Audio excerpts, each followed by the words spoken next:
कोणकोणत्या तरंगण्या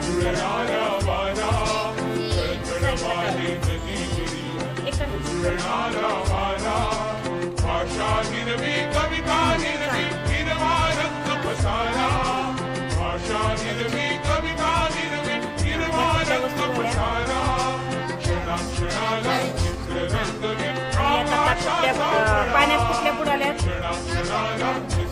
कोणकोणत्या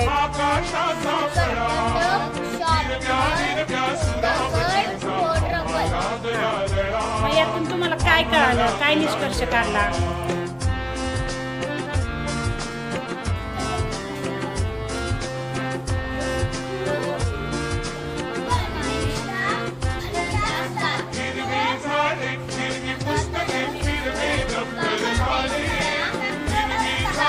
बरोबर, म्हणजे ज्या तरंगल्या त्या कशा आहेत, पाण्यापेक्षा हलक्या आहेत म्हणून त्या पाण्याच्या वर आल्या, आणि ज्या खाली गेल्या तळाशी त्या कशा आहेत, पाण्यापेक्षा जड आहेत म्हणून त्या खाली गेल्या. बरोबर, छान, व्हेरी गुड.